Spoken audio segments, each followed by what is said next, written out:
Hello, everybody. Justin Stivers. Thanks, you guys, for tuning in for another episode of the Stivers Show. Very excited about my guest today. We were talking before, and I think we got a good one lined up. Lot to discuss. Chris Carroll is the CEO of Copenbarger in California. They got multiple offices, old school but new school, estate planning, law firm. What's going on, Chris? How are you, man? Doing well, Justin. Thanks so much for having me. I'm looking forward to it. Awesome. So yeah, like I said, we got a lot to dive into, and you shared a lot of my passion for marketing, and I think a lot of people listening and or watching, this is going to be relevant not just for maybe people of our generation who are starting in a law firm, but even for older generation, because I know the founder of your firm started his firm a long time ago, and has been able to shift and pivot and make it a little bit more of a modern law firm as well. But we'll chat about all that. But kind of where I always like to start is who are you and what do you do? Oh man, so I'm Chris Carroll, as you said. I'm the CEO of Copenbarger Copenbarger. We're an estate planning general type firm out in California. We have offices throughout the state, and we do about 50% estate planning, about 30% estate administration and probate, conservatorship, guardianship, and then about 10% business and tax and 10% estate litigation. So kind of all in that related estate planning field. We have 9 attorneys. We have offices in Sacramento, California, San Jose, Santa Cruz, Pasadena. We have an office in Orange County, an office in Temecula, an office in San Diego. So pretty much all the way up and down the coast. And we've got over 30,000 clients on our client list now. So it's what we've built up over the last 40 years. We're in year 41, going into year 41, and we're excited. We're still growing and still very much investing and reinvesting into the firm to try and build it for the next generation. So we're excited about it. That's an expensive mailer list. It is extremely expensive. Yeah. I love when people call and they're like, "Oh, here, let's just send a newsletter out every month to your mailing list." And it's like, no, just do it. Stick to twice a year. Yeah. So we send it out twice a year, and yeah, it's like I think it's like 16 to 19,000 depending on how many pages we do for our newsletter.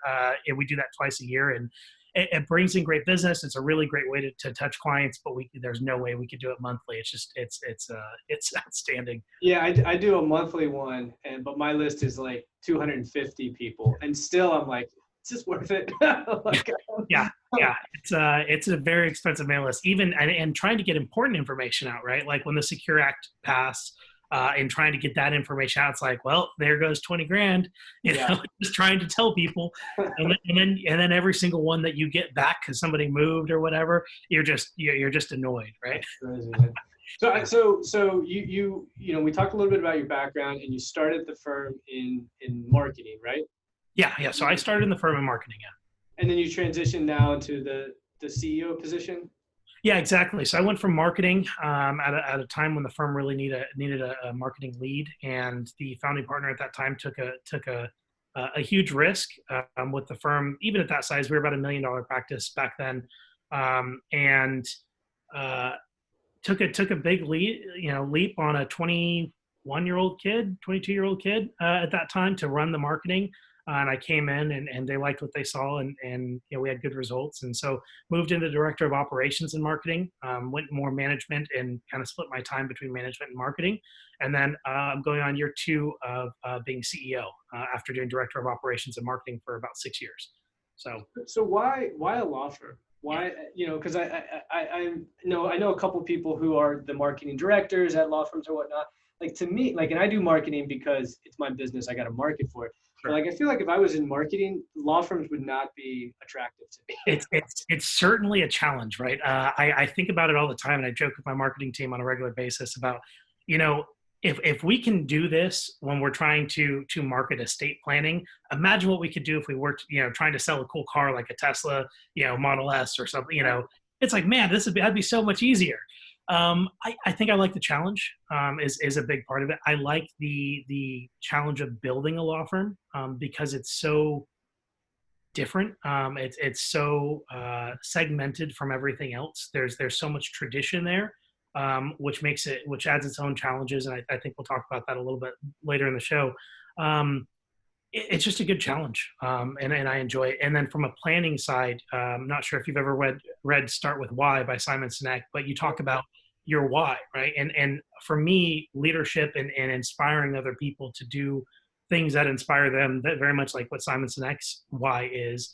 Um, I think estate planning and that legacy portion of it is where a big part of my passion is. And so I think I first got into marketing for the law firm as a job, right? It was a good job. It was an opportunity for a career. But the more I dove into what it really meant to plan for an estate and what it really meant to leave a legacy intentionally, that's where it really hit home for me. And now that's my biggest passion, was for staying. Um, and I've gotten to the point where I started another business on the side for marketing and particularly law firms and financial firms, since that's kind of my background. But I don't want to leave here because I love the people, I love the firm, but I love the difference that I feel like we're making. Our founding partner, we do church seminars, and I think we'll talk to that about that a little bit more. But through our church seminars over the last 40 years, we've helped generate and designate over $1 billion in charitable gifts back to churches, back to missions, back to other charities, through the estate plans that we've done. And for me, that's a huge piece. I just love that legacy aspect of it, and that providing for the next generation. And it's just something that I get excited about. I'm passionate about it. So Until the marketing firm takes off, and then you're out. no, it's funny. The marketing firm's doing quite well, and I could probably go full time to that. I love the law firm. I want to stay. And I tell every person I hire, I've told every person I've hired since I was director of operations and part of the hiring process. And now I personally hire every single person at the firm. So whether we need a new receptionist or a new attorney, they've got to go through me at least twice. And I screen them for the first phone interview. And if they get past that, then they go to the rest of the people, and then they finalize with me. And every single interview I say to this day, and I mean it, and I've meant it from day one, I have every intention on finishing my career at this firm. Wow. That hasn't changed. And I've said that since I was 22, 21. I love it. I really do. Well, so I want to talk about, because you said, talking about the legacy part, and then talking about how law firms are, I hate to say they're a unique business, but there are a lot of unique things to them. I definitely think. And so one of the things that I'd like to hear a little bit about is estate planning, right? So a lot of misconceptions out there about what it is, a lot of challenges from a just strictly marketing sales piece, because you've got to first, one, sell the client that they actually need it, and then two, you got to sell them that you're the firm or the attorney to do it. And you're competing with obviously other attorneys who are going to charge a fraction of the price, and then LegalZoom and all this other stuff, which makes it challenging. So I want to kind of hear, maybe behind the curtain, how do you all kind of sell that, and how do you is that challenging? How do you overcome that? And then I want to talk a little bit about this maintenance plan that you guys have, because I think that sounds really interesting. Yeah, fantastic question. Give all the secrets away to marketing a law firm. No, honestly, for it's my show. I get to go give useful information for me too. And I'm just gonna go with it.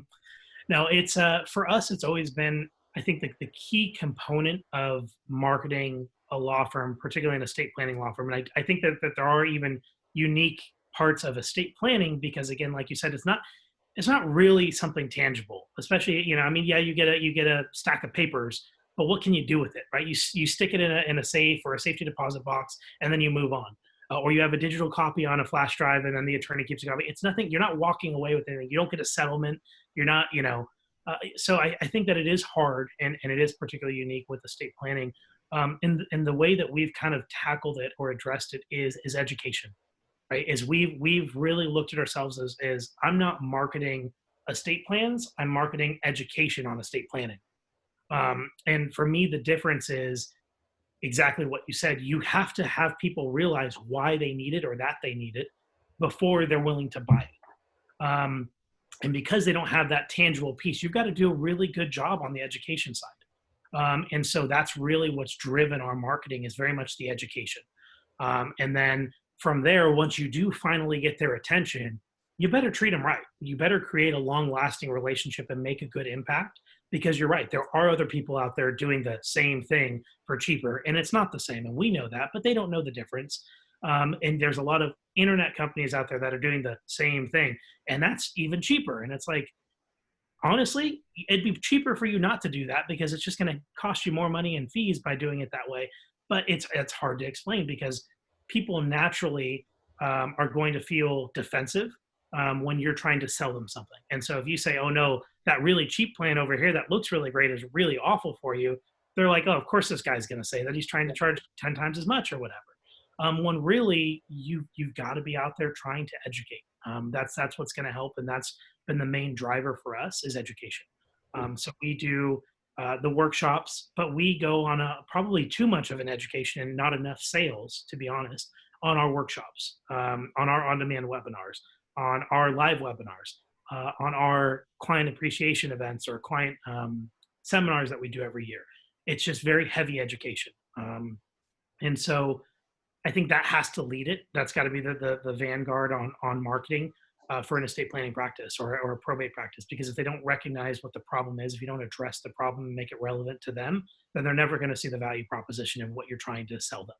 Yeah, it's tough, because it's almost a joke sometimes now when I get like an internet lead. One of my first questions, I'm like, so what number attorney am I that you've spoken with? Especially on Yelp, because you can do you can like write the message and then you send it to one attorney. It's like, check these boxes to send the same message to these attorneys. It's like, oh man, that's brutal.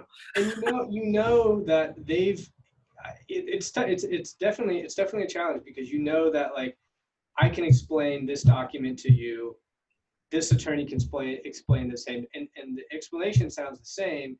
And then why is your fee X amount of dollars higher and theirs is so much low? And then once they're asking that question, I think the sale comes before that, so they're not even really they're not asking price. They've got all that information that you've put out there. Yeah, and then reputation comes huge into play with it. And testimonials have a certain amount of play. Online reviews. Any relevant blog articles or videos that you have, I think all of that comes into it.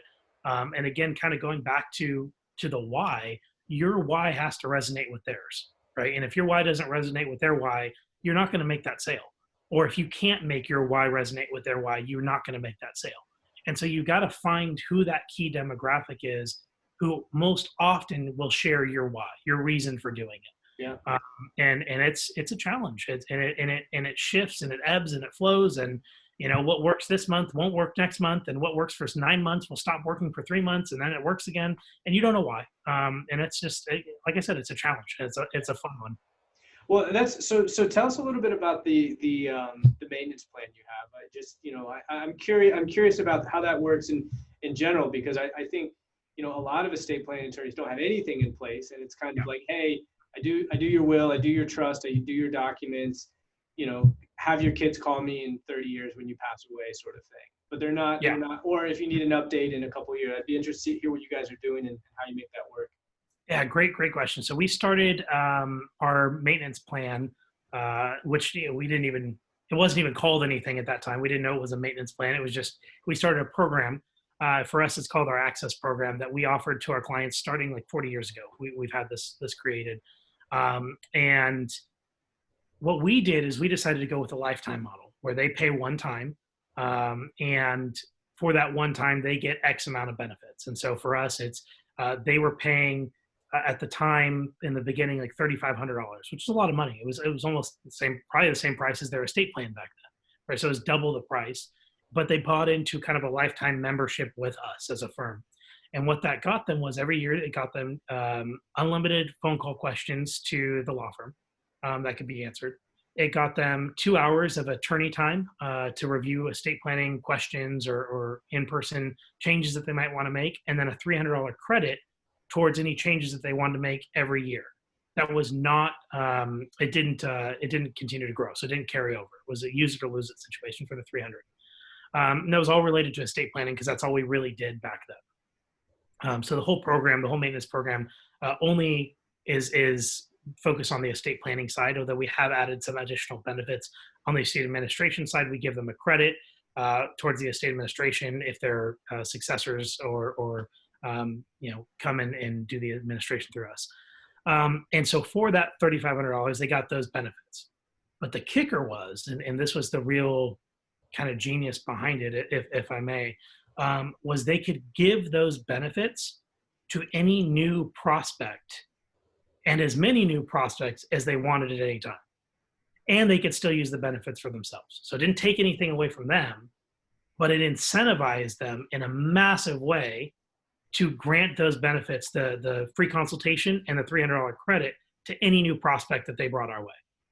And the number of referrals that they brought versus the number of people who actually utilize the time of coming in every single year, because you don't need to come in every year.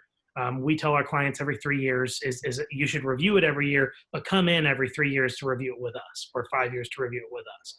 And so it wasn't taking a whole lot of our time. It still doesn't take a whole lot of our time. And the time that it does take, it's usually because significant changes have taken place, right? Their kids are off to college, or now they have grandkids, or now they bought a home, or now they have kids, right? They were a young couple starting off, they didn't have kids. So now we get to upgrade, right? Now we're upgrading $1,500, $2,000, $2,500, $3,500 for the next level of planning to protect them and their family and their current situation. And the $300 credit is worth every penny, right? Especially considering they've referred 9 people in the last 2 years, right? And so it's been huge for us from that standpoint. From a revenue generation standpoint, even back then in the 70s and 80s, as we were charging $3,500 for this program, we built up to 2,500 members. Well, doing the math, it's just shy of $9 million back in 1979, right? And as we've continued to grow, the price obviously goes up, and the number of referrals continues to build. And the people that paid $3,500, 40 years ago are still referring 2 and 3 clients a year to us 40 years later. And that's how, as I said earlier before the show to you, we're working on the 3rd and 4th generation.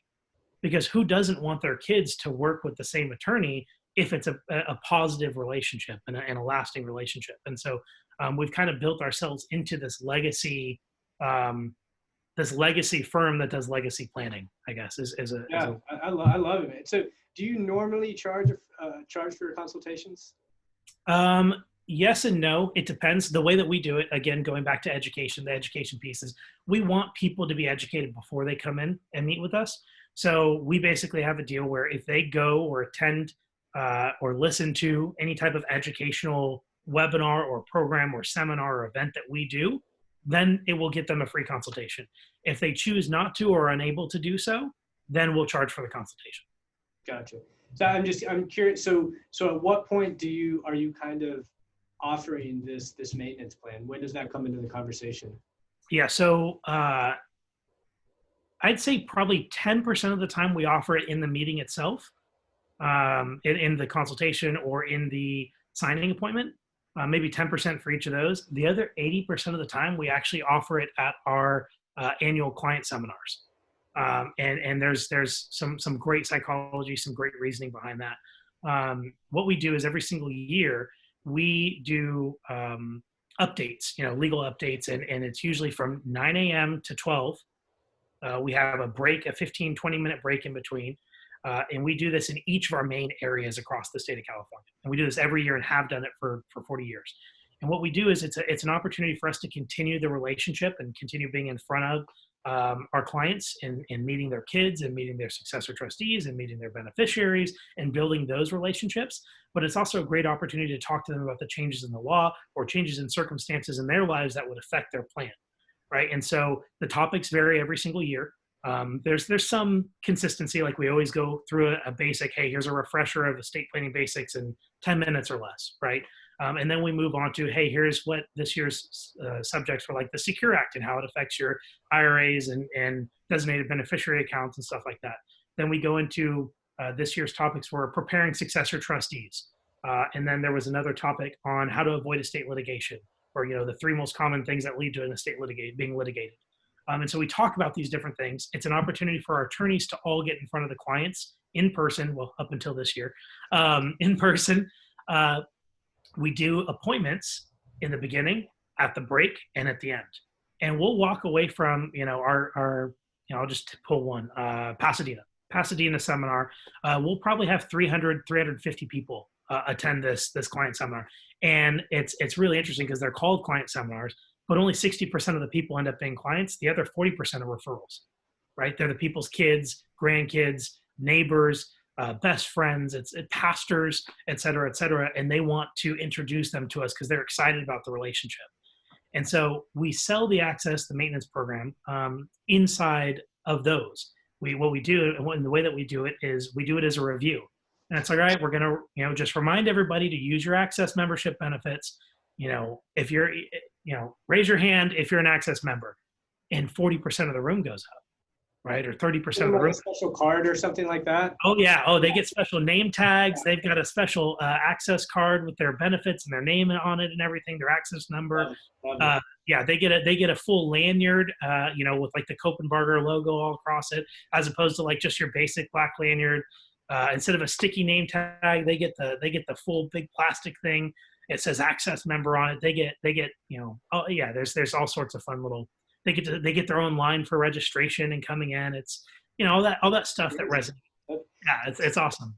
So you don't have to say price, but let's just say so the 3,500 back then, which is I don't know what the math is, but I'm assuming it's a hefty amount, right? It's relative for what it was. Not as much as you think. No, we've actually only increased it up to, I think it's only like 4,500 or 4,700 now. Okay, so why have you thought about doing it? Because that's not including the plan itself, right? Correct. Yeah, it's completely separate.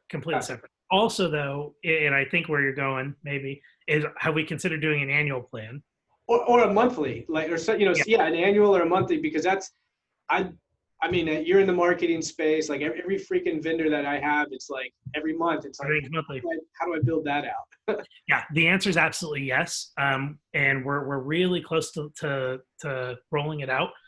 There's a whole different list of benefits to that. And because now the firm has grown and we have, the business and tax, we have the estate litigation, we have the estate administration. Now we can build more of those product areas, if you will, or business segments into the monthly plan.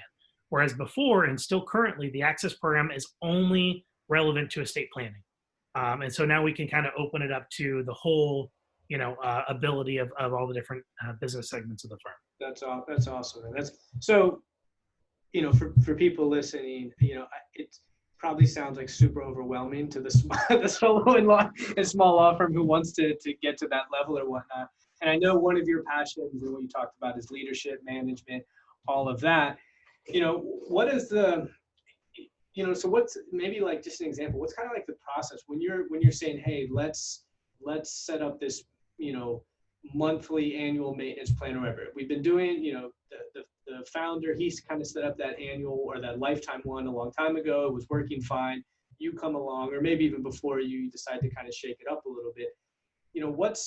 Do you guys just have like the workforce, the manpower to kind of implement everything, or is that your creation, a little bit of both? How does that work? Oh man, that's a tough question. It's a good question. I want to be conscious of the fact that a lot of the people that are listening probably are smaller practices where they are doing everything. They are the marketing person, they are the finance person, they are the attorney. They are all those different pieces. And it's not fair to equate the two, right? Because I do have a workforce. I mean, my marketing team is I think we have 8 people on marketing, but they're not all doing the same thing. Some are out in the community, some are out, doing the metrics and the measuring. But the answer is yes, we definitely have a team. But I don't think you have to have one to get it implemented, but it certainly helps, right? I mean, I've talked to dozens of law firms about creating maintenance programs over the last 8 or 9 years. And I only know like 3 firms that actually went through and did it. But it's extremely successful with the 3 that did it. So it's worth the time. And I've offered, it's like I will give, and it stands this, I will give any law firm that wants information on it, wants collateral examples, wants ideas. I'm happy to do that if they're serious about actually pushing it through. But yeah, it does help to have a team. I generally kind of start with the creation. Myself and the founding partner will kind of just throw ideas back and forth. When he and I get in a room together, it's really great ideas come from it. And I've got a couple other people that I throw things off of. Molly Hall is a great example um, of people like that. But generally, it's a very autocratic style for me. I'll try and conceptualize it first and get the bugs worked out, and then I'll bring it to my team and say, how do we make this happen? Which isn't the best way to do it. It's much better to be more participative in, from a leadership style and from a best results in prospective implementation. It's better to be more participative and get the whole group involved, let everybody throw their feedback in from the very beginning. The chances of implementation go up significantly. The quality of the end result typically goes up significantly. So that's a transition I'm trying to make. Yeah. But if you don't have that team, I mean, it doesn't take 8 people to do it. It takes 1 or 2 people to do it. And so the process for me is autocratic. I come up with it, bring it to the team, and then go from there. But for any sole practitioners out there, or any size law firm out there that's curious about it, I'm happy to share anything on it. And that's how our firm's been from the beginning. I work with a number of law firms all over the country, including others in California, quote unquote competitors, if you will, where it's like we share information freely. Any marketing piece that I've got, I'll share. You already know you're crushing them, so you're like, here, take this, see what you can do with this. No, it helps, it's hard because I don't want to come off naive or completely ignorant of the fact that competition is out there. But I think that there's only so much credence or space in your own mindset and in your own marketing you should give it, right? Because at the end of the day, you've still got to do whatever it is you've got to do to get that client. Yeah. And it's always going to be competition. And so you've got to just kind of play your game. And if you can help somebody else, there's plenty of work in California. There's plenty of work in Florida to go around to every law firm in the state. Right. And so I've always been more about sharing it. And I do it with Carrier Law Firm in Michigan and Tim Seckler's law firm in Pennsylvania and, all these different law firms across the country. Tim on Friday, actually. So. Oh yeah. Tim and I are great buddies, man. He's awesome. Yeah, he's a good guy. He's a great attorney. Talk about a good business builder. He's got it. He's very knowledgeable and he's good at building businesses and the marketing piece, and we just share stuff. It's like, hey, this is working for me, or hey, this didn't work for me. You try it. Let me know if it doesn't work for you too. Yeah. So I know if it's just me. So it's fun and it's worked and it's helped all those kind of rise up together. That rising tide lifts all ships sort of mentality. I just think it's a much better way to go at things. 100%. Well, so all of this, and we were talking before, is built, it wouldn't work if you didn't have loyal clients who, have stayed with you for generations and who spread the word, referrals and all of that. But you wouldn't have loyal clients if you didn't have a team that really, cared about them and that they were loyal to it and had the same kind of vision and, like what you keep saying, had the same sort of why. I'm kind of curious is, especially now with COVID and teams are scattered all over the place, and my team, we've kind of made an intentional decision to probably remain that way. And there's pros and cons, I think, to it. But you guys have multiple offices, throughout the state. How do you kind of keep that cohesion and keep that firm culture? Because I know you were talking a little bit about, you guys have a great culture. How do you keep that culture going when everybody's spread out, and maybe even more so now with COVID? Yeah, it's I'll be honest with you, it's a big challenge. It takes a significant amount of my time to try and keep that together, but it's worth it. I talked about it earlier. That's a big passion of mine is leadership and culture and having an environment where people not only want to come to work, but they feel like they're accomplishing something greater than what they could on their own, right? They're contributing to something that can actually make a change. And when we're talking about doing estate plans and the amount of money that can pass from one generation to the other and having it done in an intentional way, people can really start to get the picture and recognize, wow, this really can make a difference. So I think it starts with hiring. And that's a big challenge, is hiring the right people. We have very, very, very, very little turnover. I have had way more employees retire from this firm since I've been here than we've ever had to quit or fire or anything like that. So I think turnover that helps people knowing that they have a place to go, and that's even been hard in this environment with COVID, right? And trying to keep people employed and as many people employed as you can, that contributes to the culture. I think hiring the right people from the beginning. I said earlier that I personally interview every single person that comes on board. I personally screen everybody who makes it past, like makes it to a phone interview. I'm doing that first phone interview, and I don't ask a single question about experience in that first interview. It's all about them. It's all about them as a person, what their passions are, what their hobbies are, what drives them as an individual. It's no professional questions whatsoever. And all I'm doing there is trying to get, is this person a good cultural fit within the firm, right? Is their personality one that would mesh with ours? Is their why something that would mesh with ours? And so I think that's a big part of it. I think from there, the multiple offices, multiple locations piece of it is a challenge. Zoom has been huge, being able to do those. We set up Zoom rooms in our different offices like a month before COVID hit. And it was amazing timing. I wanted to try and cut down on travel costs because that's one of the things that goes up significantly across the state, especially like California where it's so big. We're flying attorneys up 2 and 3 times a week, plus hotel rooms, plus meals, and all that stuff up to each office in different places. And it got expensive very quick. Flying our own aircraft was very expensive. And a lot of our offices are on airports. And so we'd fly our own planes. Well, that's even more expensive. And you got to have 4 people to make it worth it. Right. And so it's like, well, let's get some Zoom rooms in there. Let's try that. And the meetings, like all hands meetings, now you don't have just people phoning in, you actually get to see one another. So that's been a big help.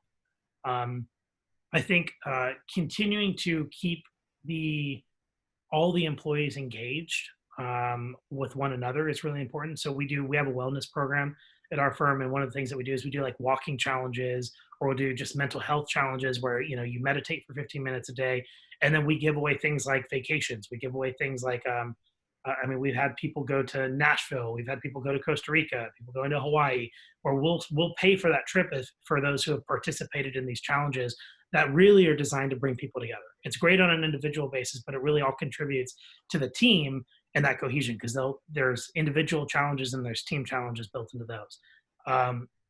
Having regular all hands meetings with just everybody and keeping everybody up to date. And it's an area that we could definitely do way more on, but communication.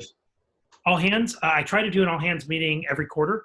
I do a leadership meeting every month and a management meeting every month. So the leadership meeting is any department head and any attorney, all department heads and all attorneys in the firm. And then the all hands meeting, like I said, it's quarterly. We still celebrate staff birthdays. We do it on a monthly basis. We bring in lunch for everybody. We bring in whatever their favorite dessert is, for the people whose birthday is in that month, and still do things like that. We try to do at least a couple events a year where we bring all the staff together, and even if it's just a party in the office and we bring in pizza, or it can be as extravagant as taking everybody wine tasting, or taking everybody on a harbor cruise for 4 hours, and all that stuff. So it's a challenge, but I think as a leader and one of the roles or one of the responsibilities I have as CEO at the firm is trying to maintain individual relationships along with department relationships, along with firm relationships. And so I really do try and reach out to each individual team member as often as I can. I try to reach out to the teams as a whole so that they don't feel like they're being left out. And then I try to address the firm as a whole in like an all hands meeting as well. So it's just trying to balance all that is fun. It's the best part of my job. Well, you know what I love about that, all those examples and everything that you're doing is you could have been talking about any type of business. You just happen to have a law firm, right? You just happen to be, and I think that's where, I think law firms, they're so siloed. They're in this like kind of like little bubble where it's like, it's been run like this. And part of it is just economics. I think, part of it is you just, a lot of law firms don't have, or they're not yet aware that they're able to, offer vacations and all this sort of stuff. And they kind of just get stuck in like, well, I'm the attorney, so I'm going to do all the work. It's on me. I'm doing it all. And then you've got someone who's been, an attorney for 50 years with one secretary who's been with him for 50 years. And it's like, just awful. Yeah. It's definitely different. And I did try to bring Yeah, I was born and raised in San Jose, California, heart of Silicon Valley. My wife's an employee at Google. My aunt's at Adobe. All of my friends, one of the first like 10 employees of Zoom I went to high school with. I mean, I very much grew up in this tech world, in the Silicon Valley kind of culture. And I've really tried to blend the traditional law firm culture of a 40-year-old practice with the modern day kind of tech, no micromanagement, a lot more freedom. If people want to work from home, let them work from home. We start everybody off with 2 weeks of vacation time, whether it's a receptionist or a paralegal or an attorney. Everybody starts off with the same. It's paid. We have like 15 different paid holidays. We typically shut down between Christmas and New Year's. And for the sole practitioners out there, for the smaller firms out there, let me tell you, this is something that we've done from the beginning. It's not for the vacation time and stuff like that. The micromanagement has definitely let off in more recent, and there's a lot more freedom more recently, but the vacation time and stuff like that, that was an investment that the firm has made from the very beginning. And it has paid huge dividends in loyalty. It's played huge dividends in burnout and in preventing burnout and just keeping people's passion up. I don't know about you, but when I come back from a long vacation, even a week vacation or a weekend vacation, I'm so excited to get back to doing what I love, right? And it's easy to forget that when you're the only attorney, and you're trying to do everything. It's really easy to lose that passion. And I think that you've got to have that time off to really appreciate it. So I do encourage that 100%. That's awesome. That's great stuff. I think this is, people listening, it's one to listen to a couple times. I got more questions, but I know we're coming up on our time, so I want to be respectful of your time. Is there anything you kind of, any recommendations? Because again, I would say most of the people listening probably aren't at the scale that you guys are yet. Where's a good place for them to start? Any recommend, what, maybe not starting their own firm necessarily, but what's one or two areas that you think they should be working on now to really build out that will pay those long-term dividends like that you're talking about? So I think I'll try to make it more general, so it's not just for law firms, and I'll kind of end it with specific to law firms. I think in general, and I've mentioned it twice, and there's a reason I probably mention it 12 times a day, is read that Start With Why book and figure out what it is that's driving your passion, right? Not what you're doing, not how you do it, not who you do it for, but why you do it. Right? Getting down to that why is and harnessing that and believing it, and that's what's going to be able to push your passion forward and remind you when everything sucks why you're still doing it and why you should keep going. I think that's the first part of it. I think the second part is figuring out your brand, and that why goes into your brand and what your personal brand is going to be. I think a third major component of it is believing that you can do it. And that's probably the biggest barrier is there's so many smaller firms out there that they look at a team of 40 people, 50 people, even 4 or 5 people. And they're like, there's no way I could get there. You can, and it's not, it's harder than you think, but it's worth it, and you can do it. So I think that it's not the end of the world to accomplish something like that, or to try and accomplish something that you can do it. But believing that you can do it is the biggest piece of it, and really just going after it and setting out a plan and saying, okay, I'm going to do this, and set your milestones and say, by this time, I'm going to reach out to 5 people a day and build this, or I'm going to get 1 workshop on the calendar in the next 30 days, or I'm going to do 1 blog article a month, for the next 3 months, right? Just set little micro goals even to try and push you further. It's all about progress, not perfection, right? And you can't, that's one of my favorite sayings, that, and you can't let the perfect be the enemy of the good. You got to get it out there. You've got to get out there, and you've got to believe you can do it. For law firms specifically, especially estate planning, I mean, honestly, I will always make myself available to the extent that I can, and for other firms. And even if that's off hours for me, if other firms have questions, or, hey, how did you deal with this? Or did you ever deal with this? Happy to answer that stuff. I love it. It's part of my passion, like I said. And I think that if a firm like ours can generate $1 billion, imagine what all the other firms across the country could be doing for the next generation. I'm passionate about that. So I'm happy to help. Well, you teed me up for my last question. How can people find you? Great question. Here's my cell phone number. No, email's probably best.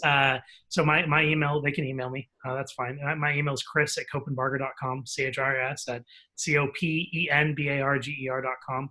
And I'm happy to help. I really am. It's something I'm excited about. And, you know, like I said, you're speaking to Tim on Friday, but he's a perfect example of somebody who built a multi-million-dollar practice and then left his partner at that time and then did it again, right? And it comes with its own challenges, and in some ways it's worth it. In other ways, it might not be, depending on what you want for your life and in your future. But you can do it either way. It's just a matter of accomplishing what you want to set out for it. And it sounds very like rah-rah Oprah Winfrey, but I believe it. I'm motivated, man. You got me motivated. I'm ready to go. Perfect. So, we'll start coaching calls tomorrow. No, I'm just kidding. Yeah, exactly. No, Chris, man, I appreciate it. I think that was awesome. You just, excellent advice, excellent, information, and definitely it is inspiring. I mean, you guys have, and I think one of the cool things is it's an older firm, and I think people can get discouraged, like, oh yeah, but they've been doing it for 41 years, but they weren't doing this 41 years ago, right? And you've changed a lot of things, so I think that's awesome. Awesome. Thank you so much for having me. Appreciate it, brother. Thank you for joining us. We'll have to have you back on, and take care, man. Thank you guys for watching. All right. Until soon. Bye.